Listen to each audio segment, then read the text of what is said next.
I guess the hip hop community is ready to be honest about Nicki Minaj these days, huh? Because she wants to disrespect all of us. So guess what? Here's some disrespect. You're not as great as everyone says you are. Why is she disrespecting all of us? Yo, she lied and told us Donald Trump was dashing and handsome. You are lying to our face. I couldn't even take her serious. But that's what I'm saying. So I feel disrespected that you are all of a sudden pulling this overt a grift in everyone's face at a time when people are being deported. What are you talking about? She has an axe to grind. She wants something while people in this country are suffering, particularly people of color, and is saying, F you people who made me a millionaire. I don't care about you people. I care about me. I'm going to stand next to these racists. I'm going to kiss up to these white supremacists so I can do something for my brother or for my partner or for my citizenship or whatever her axe to grind is. You are lying to the people who made you rich, who line up online and make you a superstar. Well, guess what? If you're going to be that disrespectful, I'm not going to call you out your name. I'm not going to say nasty things. But you did say something nasty. No, you're overrated. I'm going to say you're overrated. But that's not true either. You're lying. It is. She's not one of the greatest MCs of all time. She's a really good rapper. No. She doesn't have a classic album. She's never made a classic. She has a lot of good songs, and she's really popular. No. End of story. Come on. No, bro. End of story. So let me start by saying this. MAGA and the Barbs are just less ambitious cluster B personality types. But all I'm going to say is, full disclaimer, outside of the fact that this is just my opinion, y'all know I'm going to school for psych and I just finished my classes. So thank you all for just like showing up and being entertained by me in my space. Y'all are going to take this little case study moment with me. So this is just my opinion. It's just entertainment.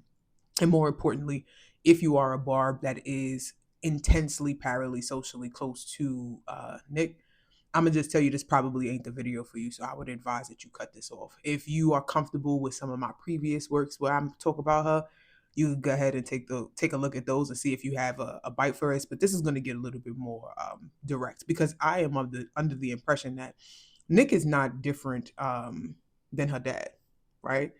I believe that Nicki Minaj has made a conscious choice to be who her father was in her childhood home. She's going to be that person in hip hop, and specifically the female hip hop space. If you don't like that, you might as well turn this off, because that's where we're going today. So before we get into that, I want to thank y'all per usual for showing up, showing out, comments, engagements, like new subscribers. Yo, what's up? Forgive my low level kind of engagement today. It's really just because cognitively I'm a little bit tired. So I'm pushing my brain. I need a little bit more rest, but I have to have this conversation with y'all. So I hope that me writing the script is helpful and I can really get my points across. So going back to that notion that she's just like her pops, yeah, I'm under this impression that she's definitely grifting. We talked about that on the last video where we were comparing her to Sydney Sweeney, and this notion that maybe she thinks that she has something more special than Sydney Sweeney, the blonde hair, blue eye, big titty girl does. Like, it's blasphemous to me, but we're seeing this pour out and that sort of thing. Either way, we talked about it. You'll go check it out when you get a chance. And so in reflecting on that, it's kind of like Nick is at a point where hip hop is moving past her, not in the sense of just being forgotten about, but because this is just the natural progression of hip hop. Like, people have careers, right? Nobody stays in a single spot indefinitely, right? But the same way her pops was like, oh, my family that I've been mistreating is about to move on without me. And he was like, oh, if I can't have you, nobody can. And he was like, I'm just going to burn the house down. Like, literally, once he realized that this would move on without him, he said, yeah, put it up as smoke. I feel like she's doing the same thing. And this is that component of these cluster B personality types. I'm going to insert, the basic or fundamental understanding of a cluster B. But what I want to get into with you is about like conditions such as PTSD or complex PTSD, BPD such as borderline personality disorder or narcissistic personality disorder. These kinds of conditions can have overlapping symptoms. And when we talked about Nick in the past, I talked about her having to make a choice and being stuck in this grief cycle. And I ended up finding out, of course, with studying, that this is consistent with post-traumatic stress disorders. And particularly what we're going to focus on is things like re-victimization or splitting. And splitting is when it's either they're all good or they're all bad. And then you have this idealizing phase, and then you have this discarding phase, and then you have, of course, these very fragile egos that we tend to see across these spaces. And more important than anything else is rage. And that's because when people push up against those fragile egos too much, they get mad. So, like I told you, we talked about this before, and these sorts of people, and recognizing that empathy is a tool, or it's neutral in its existence, right? Empathy is not specifically good or specifically bad. Empathy is a thing. It's a method of understanding somebody. And there are very much people that will fully understand you and even would have walked similar paths of life as you. And those people will take what they know about you and exploit you. We talked about that in the past as well. And I think that the fan bases that support these sorts of people, again, are just less ambitious versions of them. They just haven't had the opportunity to get to those highest heights. And that's what makes them more susceptible and more vulnerable, because just like all of us, they want to be seen. They want to be a part of a system. They want to be a part of something. And it's nice to be a part of a group. An important part of these cluster B personality types is that they tend to have childhood trauma in common. So as we work through understanding that, you realize that it's not unusual for these sorts of groups to do things like love bomb. And in that love bombing phase, you do like this information mining. And that's just getting to know what gets you. Like, what is it that we have in common? It's so special, it's so this and that. But again, this is a part of the exploitation process. This is a part of idealizing people and saying like, no, this person's come through this, they've come through that, and building them up to make them super special. And in all actuality, this person is just listening to you because you need a moment to feel safe and feel seen. And they're giving you your platform. You just don't know what they're going to do with it yet, right?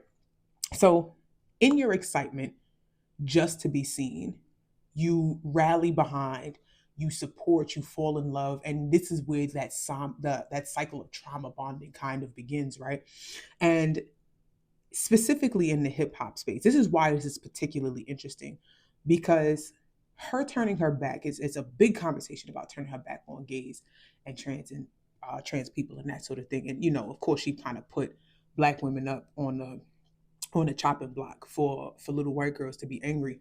And there is a reality where hip hop did not include gay people, right? Saucy Santana, is it Ken the Man? I want to say Ken the Man. Like, those sorts of artists could not exist in early 2000. Like, literally, people like Chingy and Bobby Valentino lost their careers just by possible affiliation with transsexual people, or the possibility that they were homosexual, because that is what rap has been. And it's not to say that that's right, wrong, or anything like that. That's actually kind of foul, because a lot of let me not go off on too much of a tangent. It wasn't really necessary, but there wasn't a space for it. And Nicki came in and she cosplayed homosexuality. Because here's the reality. When she came out, there was also Katy Perry talking about she kissed a girl. And there was also Lady Gaga, who was an advocate or stood in that place, right? And there was a realization that there is a market for this. I don't think that she's ever aligned with those values. I think that it was valuable and it was different to a mass in hip hop. And so with Nothing But Love, right? So much of her career has been hoisted because of the significance and popularity. But my personal opinion is a lot of the people that really like her are not super fans of hip hop. Like, because when you start to talk to people that are in the hip hop space per se, they kind of like, yo, it's cool, right? Like, it's like, yo, she's cool, she's good. Like, but it's very mild, if you will. But the fan base, not so much. And so the fan base kind of stepped in, and this sort of pop rap, soft, singy, caricature, multiple personalities kind of persona thing became this idea of what rap is and what it should be. But here's the truth about female rap as far as I am concerned. How Many Licks by Lil' Kim is probably better than Nick's entire catalog. Go and listen to that song today and tell me that that song cannot come out today. I think that song came out in 2000 or something crazy like that. Tell me that song can't come out today and do numbers. Respectfully, Cardi B's Tomorrow 2 verse, Meg's Wannabe verse is better than Nick's Monster verse. And neither one of them had prime Kanye West to coach them in writing that verse, respectfully. And we're not going to keep playing about the fact that Bigfoot was trash and Meg smoked her. Full stop. Full fucking stop. We're not going to keep having that conversation. So while I can go further, that's not really my intention in this part of this conversation. So I'm going to acknowledge one particular piece. The Barbs destroyed rap the same way MAGA destroyed politics. And it's all because these are groups of people that were just happy to be seen. And I don't want to make it a point to devalue the significance of inclusion, because this is what lack of inclusion turns into. It does mean that you will have groups of people that can possibly get angry. But now that they are feeling forgotten, now that Nicki has taken her position and her typical behavior and turned it on them, you see them having a shift in their perception in their idol, and it hurts. And it's kind of interesting to see at this point, right? So what's so terrible about this, and what I realize, is that it's always about an exploitation game, because the same way that Nicki and Trump turned the church. I'm wondering what one or two of your most favored Bible verses are, and why. I wouldn't want to get into it, because to me that's very personal. You know, when I talk about the Bible, it's very personal, so I don't want to get into verses. I don't want to get into... There's no verse that means a lot to you that you think about or cite? The Bible means a lot to me, but I don't want to get into specifics. Even to cite a verse that you like? No, I don't want to do that. You're an Old Testament guy or a New Testament guy? Probably equal. I think it's just an incredible... The whole Bible is an incredible... I joke... very much so. They always hold up the Art of the Deal. I say my second favorite book of all time. But I just think the Bible is just something very special. Do you have a favorite Bible verse? Well, I would say the simple one that everyone knows, Psalms 23. It's short, but it is so visual, and it gets to the point, and it calms you when you need to feel calm, and it also makes you feel protected when that's how you need to feel as well. My grandmother would make me say that prayer in Trinidad when I was just a toddler. I was probably 4 years old. She would make all of the grandchildren in the house say that prayer. So till this day, it has a special meaning to me. Dad turned the church after he burnt their house down too. Because it's always about who's going to forgive me? Who is going to allow me to exist without accountability? Who is going to let me be exactly who I've always been and continue to understand me unconditionally, even when it hurts them? She did the same thing with this whole flattery and flirting. She did it with Joe. She did it with all of these different people that she would just hang out with, talk to them nice, and all of a sudden they're bought in. And there's this undying loyalty, and they stick to it. And now what do we have? We got Joe Budden, who's now like, oh, I can't stand behind that. Minaj, Turning Point USA. She went out there. By now you've seen it. I got a bunch of phone calls about it. I bet. I'm out. I'm done. That was it. Sorry, I'm gone. I'm gone. That's it. The last dance. That was the last candle on the cake for me. Sorry, Barbs. Sorry, Nick. Don't call me. Don't text me. It is what it is. Sometimes how y'all move around out there does have an effect on how I view you, and this was one of them things. I'd be a fool to think that you didn't consider that before you did it. I'm sure. Which just says to me that you really don't give a fuck. I'm even more baffled. I don't even know how much of this conversation I could have. But they're so anti-transgender, which is confusing to me because I've been to the Nicki concert. That's the thing that fucks me up. Sir, you stood behind that bum ass Bigfoot track. I've been ain't forgive you for that, because it was just like, oh, maybe if she changed the beat. Like, are you dead ass, bro? But again, I digress. But she went ahead and she gave the dog whistle for the little white girls, and of course, black women got to fall on the sword for that one. that we were not being represented and not being admired for our beauty. If we felt like that as Black women, why would we want to do that to other women? Why would we now need to make other people downplay their beauty so that we can feel, no, that's not how it works. I don't need someone with blonde hair and blue eyes to downplay their beauty because I know my beauty. Do you understand? It doesn't bother me that a woman feels and says that she's... And then you got the boys being boys. Boys being boys. For boys, be boys. Amen. Be boys. It's okay. Be boys. It's nothing wrong with being a boy. How about that? Amen. How powerful is that? How profound is that? Amen. Boys will be boys, and there's nothing wrong with that. And this is our typical scapegoat groups, right? In our narcissistic United States of America family. We talked about that in the last video too, one of the last videos. It gotta be somebody Black, gotta be somebody queer, gotta be somebody a woman in that realm. And if you got too many overlaps, you just guaranteed to get swiped. Because identity politics in America constitute justification in this social Darwinistic construct that says that there's certain people that just are organically at the bottom. And we are here now. We're her and Trump and their remaining followers, like they're just the same kind of people. Again, this cluster B personality type, these sets of folks that just are down on the luck. Like, let's look at Trump, right? He's obsessed with this Nobel Peace Prize thing. And he gets angry whenever people celebrate the last winner of the Nobel Peace Prize that we care about, right? And now we have the 17-year no Grammy vet herself doing what exactly? Hating. You don't even got to complicate it that much.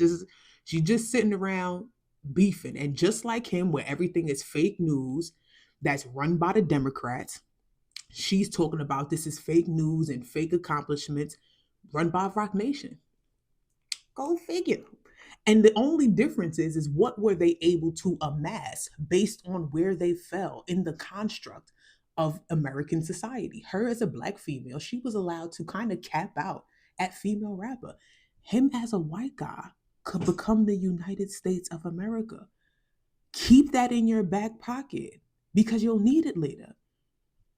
Then you have them doing stuff like, oh, I beat people by a landslide. And it's like, sir, it wasn't a landslide. But then you got her talking about, I obliterate female rappers. Obliterate? That's such strong language. Who did you obliterate? Who? Call me, look, I'm an owl now. Who? What do you mean? And you know what's crazy? I can bet my bottom dollar that the people that are still following them are very much the certain sorts of people that are just down on their luck because of some antagonist that has no idea that they're a part of their story. And it all sums up to, oh yeah, like all of the not so wealthy white people is like, yeah, it's the immigrants and it's the Black people. It's like, what are you talking about? And just like for Nick, Black women support Megan Cardi, so that's how come she's having such a hard time. It's our fault that she's not being recognized as the greatest rapper of all time. It's our fault. What do you mean? I really watched the Barbs as a fan base swarm female rap and absolutely destroy what has been built. And now we're at the point where the leopards are eating each other's faces and we have to stand by and wait for the fallout to finish. Here's what I'll say too. I cannot have this conversation and not bring up Drake because so much of this nasty stan culture has bled into male rap. And I think I said this before in my last video is that I think that this is a part of why we're not seeing as much engagement with rap being in the top 40 and that sort of thing. And it's because it's turned into this cesspool that no one wants to be a part of. The difference that I have to admit with Drake, because while he went scorched earth and he was about to go after UMG and he didn't win and all this other stuff, I cannot say, not with confidence, right? I could be wrong, so I'm open to being corrected in this space. Drake at no point was planting seeds of chaos to destroy people's careers. Like when he got into a rap battle with Meek, it was a rap battle. He got into this rap battle with Kendrick and he lost, and that's just what it is. But all of this extra stuff, when he collaborated with people, like we call him a colonizer, but I'm like, yo, bro, what he was doing is not the same version of what we're seeing with Nicki Minaj. So let's talk about that, right? Like the seeds of chaos. The fact that the fan base will actively show up in every single space that you see Cardi or Meg just to say something negative, it's annoying to say the least.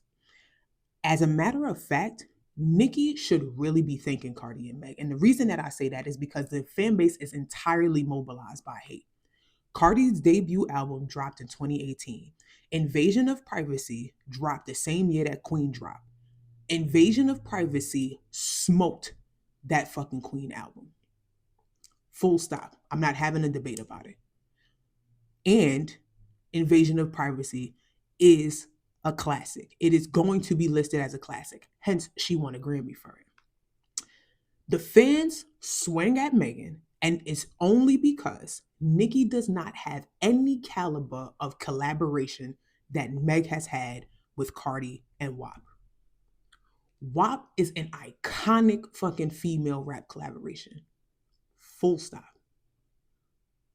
Full stop. I think, if I'm being honest, I think Lady Marmalade, the Moulin Rouge song with Kim and them, I think that's what got Kim her Grammy.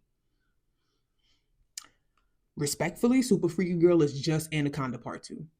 She did it already. And the only reason why it's not called Freaky Girl is because Gucci Mane and Little Kim already did that. And she was featured on a remix too. So no innovation there. Then the number one song that Nicki got, which is Super Freaky Girl, only came after Cardi and Meg got their number ones in 2017 and 2020 respectively. So that means if Cardi and Meg didn't show up, them fans wasn't going to mobilize behind Nicki to get her that number one. Full stop. Fuck this club up, FTCU, Lotto did it first. And in case I did not say this already, and I'm sure that I did, Bigfoot is ass. So the fan base was fine being minion bullies. And they never expected the queen bully to turn around and bully them. And that's really, really unfortunate. Joe is doing the right thing by denouncing her, honestly and truthfully, because you can see consistently that nobody makes money or does well with that affiliation or association. But it doesn't mean that the damage isn't done.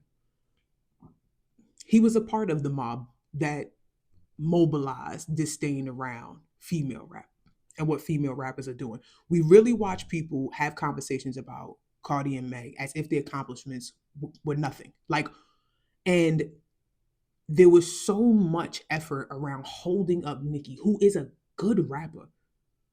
But y'all held her up. Y'all really have conversations about her being a lyricist.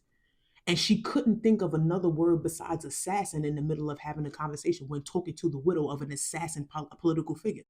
Young men, don't be new scum.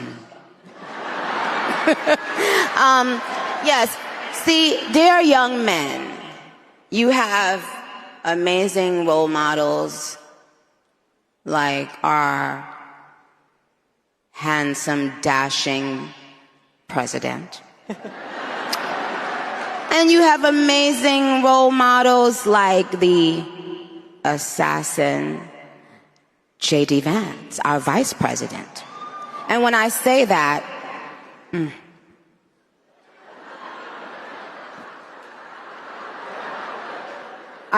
trust me, there's nothing new under the sun that I have not heard, so you're fine.